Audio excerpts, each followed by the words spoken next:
वृंदावन कुंभ में आज आतंकवादी विरोधी मोर्चा के अध्यक्ष MS बिट्टा पहुंचे, जहां उन्होंने पहले यमुना महारानी का पूजन अर्चन किया एवं यमुना मैया के दूध चढ़ाकर अभिषेक किया, जिसमें विधि विधान से मंत्रोच्चारण के साथ उनकी पूजा कराई गई। जिसके बाद मीडिया से बातचीत करते हुए उन्होंने कहा कि जिस तरह से सरकार ने कुंभ को भव्य बनाया है वो धन्यवाद के पात्र है और उन्होंने बोला यहाँ आकर मुझे बड़ी ही शांति मिली है। वहीं उन्होंने किसान आंदोलन को खालिस्तानी बताते हुए कहा कि जिस दिन से 26 जनवरी को दिल्ली के लाल किले पर तिरंगे का अपमान हुआ है वह बड़ी ही दुखद था, जिसे लेकर लोग कई तरह की बातें भी बना रही हैं कि आखिर तिरंगे का कोई अपमान कैसे कर सकता है जबकि सब कुछ सामने दिख रहा है, मगर कोई भी कार्रवाई नहीं हुई है।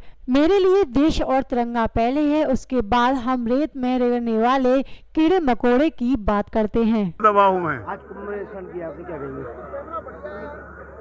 देखो जी, मैं जहाँ भी कुंभ का मेला लगता है, चाहे वाराणसी हो चाहे हरिद्वार साहब हो, मैं भगवान के चरणों में जाता हूँ। आज मैं किस तरीके से योगी जी का और मोदी जी का धन्यवाद करूं। मैं समझता हूं कि पहली बार इतना मेला जो कुंभ का भगवान का आशीर्वाद यहाँ हुआ है, मैं दर्शन करने आया हूं और मेरी यही आज के दिन प्रार्थना है, हमारी सीमाएं सुरक्षित रहे, हमारी भारत माँ सुरक्षित रहे, हमारे जवान सुरक्षित रहे और हमारा राष्ट्र और तरक्की के रास्ते पे जाए। यही हमारा मकसद है कि हमारा देश प्रथम राष्ट्र मजबूत हो और तिरंगे झंडे का जो अपमान लाल किला में इन खालिस्तानियों ने किया है, किसी की आगे हिम्मत ना हो कि तिरंगे झंडे की तरफ या भारत माता की आंच की तरफ को देख पाए। यही प्रार्थना है, हमें समर्थ बख्शे, हमें बुद्धि बख्शे, हम गलत काम ना करें। काफी लंबे समय से किसान आंदोलन कर रहे हैं, सरकार क्यों नहीं कर रही है, क्या कहेंगे? है काफी लंबे समय से किसान अपनी मांगों को लेकर के तो मैं आपसे सवाल पूछता हूँ, तिरंगे झंडे का जिन्होंने अपमान किया उसके लिए उन्होंने क्या किया? किसान पहले, तिरंगा झंडा बाद में। वाह भई वाह, प्रथम राष्ट्र, प्रथम तिरंगा झंडा, हिंदू मुस्लिम सिख ईसाई का, उसके बाद किसान आता है, उसके बाद हम लोग मिट्टी में रुलते फिरते लोग आते हैं। कमाल हो गई, लाल किला में तिरंगे झंडे का अपमान हो जाए। 26 जनवरी के दिन जिसकी नींव रखी गई, इस मातृभूमि की खून की बनी हुई धरती से खून से बना हुआ तिरंगा झंडा, उसका अपमान हो जाए, उसकी चर्चा ही कोई नहीं। किसान आंदोलन, कौन किसान आंदोलन के साथ नहीं है? अभी हम उनके साथ हैं, पर तिरंगा झंडे का अपमान, उसके लिए शिकायत हो या कोई हो, उनको क्षमा मांगनी होगी, उनको लाल किला में नाक रगड़ के सबको कहना होगा हमने गलती की है, हमारे भावुक भाषणों से ये खून से बने हुए तिरंगे झंडे का अपमान हुआ है। अरे तिरंगे झंडे को अकेला छोड़ दो, भारत माँ को अकेला छोड़ दो। अब ये कहते इंडिया गेट में हम फसल उगाएंगे, इनकी ऐसी की तैसी उगाएंगे। इंडिया गेट शहीदों की यादगार, शहीदों की, जहाँ अभी नरेंद्र मोदी जी ने शहीदों की यादगार बनाई। इंडिया गेट, यहाँ हमारी विधवा बहनें, उनके बच्चे सलूट करते हैं आके, उनको तोड़ देंगे। ये कहाँ के असूल है भाई? कानूनों को लेकर क्या कहेंगे? तीनों कानूनों को लेकर क्या कहेंगे? तीनों कानूनों को लेकर? अरे सरकार उनसे बातचीत कर रही है ना, तो करें बातचीत उनसे।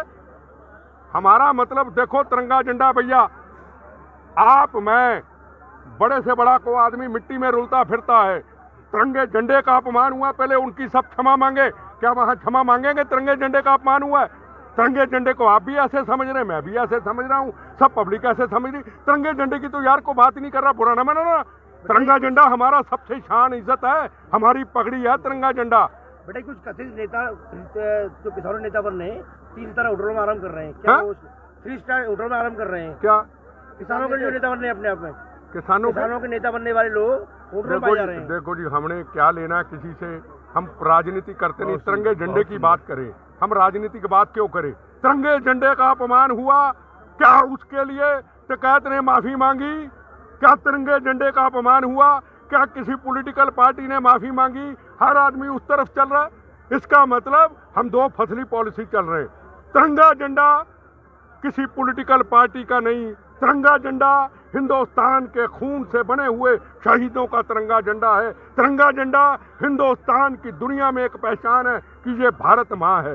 उसकी ना आप चर्चा करते हैं ना कोई करता है। वाह यार, बंगाल में चुनाव चल रहा है। नहीं हुई इस वाले मामले में, तो हाँ? क्या मानते हैं पुलिस या वहाँ लोकल पुलिस की इसमें गलती है जो आप बता रहे हैं? बिल्कुल गलती नहीं है लोकल पुलिस की। लोकल पुलिस ने लाठियां खाई, लोकल पुलिस ने कृपाने खाई। सुनिए ना, एक मिनट बात तो सुनिए। अगर अगला इंसान धोखा दे जाए तो पुलिस क्या करेगी? पुलिस ने गोली इसलिए नहीं चलाई कि वहां जलियांवाला बाग ना बने। पुलिस ने गोली इसलिए नहीं चलाई कि सिखों के ऊपर होगा। नरेंद्र मोदी जी ने किसानों के आगे सिर नहीं झुकाया, पुलिस ने किसानों के आगे सिर नहीं झुकाया। अगर सिर झुकाया तो इस पगड़ी पे झुकाया, पर इस पगड़ी के उस लोगों ने हिंदुस्तान के लोगों का, हिंदुस्तान के तिरंगे झंडे का अपमान हुआ। मेरी भी तो पगड़ी है भैया। इस पगड़ी के लिए शरीर पे मैंने बम खाए थे, इस पगड़ी के लिए अपने दोस्त शहीद कराए थे। ये हमारी शान, हमारी इज्जत है तिरंगा झंडा। पगड़ी का अपमान, तिरंगे झंडे का अपमान, ये जो दाग इस पगड़ी पे इन लोगों ने, खालिस्तानियों ने लगाया है ना, ये हम कभी लोग हमें क्षमा नहीं करेंगे। हम क्षमा मांगते रहेंगे। एक मिनट एक करके पूछिए। बंगाल चुनाव को लेकर हाँ? बंगाल चुनाव को लेकर क्या कहेंगे? मैंने क्या लेना चुनाव से? मैं को राजनीतिक व्यक्ति हूँ भैया, वो जाने, उनका काम जाने, मेरा क्या लेना देना। टिकट चुनाव लड़ने की तैयारी भी कर रहे हैं। कौन टिकट कौन टिकट? जो आंदोलनकारी होता कभी चुनाव नहीं लड़ता, याद रखना। अगर वो चुनाव लड़ता है एक नंबर का झूठा, उसका बाप था बाबा टिकैत। हमारा लीडर, हमारा दर्द था बाबा टिकैत। ये कौन सा टिकैत है? इसकी वाइफ कहती आलू काटते काटते मैं मोदी को चाकू से धोप दूंगी, तेरी ऐसी की तैसी धोप दूंगी। इसने चाइना के चक्के छुड़ा दिए। हाँ, चीन बार-बार गुस्सा कौन सी कर रहा है? कौन सा चीन कर रहा है? क्या चीन के छक्के छुड़ाए पहले किसी ने? आप भी तो यार सोच के बात किया करो। चीन कर रहा है, अरे चीन तो कितना पीछे चला गया। चीन के छक्के छुड़ा दिए। पाकिस्तान का तो अब नाम नहीं। हिंदुस्तान एक दुनिया में एक शक्ति बन चुका है। एक गोली चलाएगा 100 चलाएंगे। हमारा जवान तैयार खड़ा है। बताइए, कश्मीर के अंदर 370 धारा के बाद क्या तिरंगे झंडे का अपमान हुआ? 370 धारा हटने के बाद क्या वहां हमारे जवानों पे गोली चली? एक चलाते रोज 100 मार के इनकी लाशों पर ढेर लगाते हैं। ये 370 धारा का हुआ है जो नरेंद्र मोदी ने किया। होंगे बीजेपी से, हमने को लेना देने नहीं नरेंद्र मोदी से। सवाल प्रथम राष्ट्र का है। उसने प्रथम राष्ट्र के लिए चाइना की सीमाओं को मजबूत किया और पाकिस्तान के छक्के छुड़ा दिए, और आगे किसी की हिम्मत नहीं कि हिंदुस्तान की तरफ, मातृभूमि की तरफ देखे। वैक्सीन को लेकर अखिलेश सवाल उठाया कि वैक्सीन कौन? अखिलेश ने कहा वैक्सीन। ये मेरा काम थोड़ा कि इन्हें लवानी लवाए, और यार मेरा काम तिरंगा झंडा, प्रथम राष्ट्र, सीमाओं की रक्षा। ये राजनीतिक बातों में मैं नहीं आता।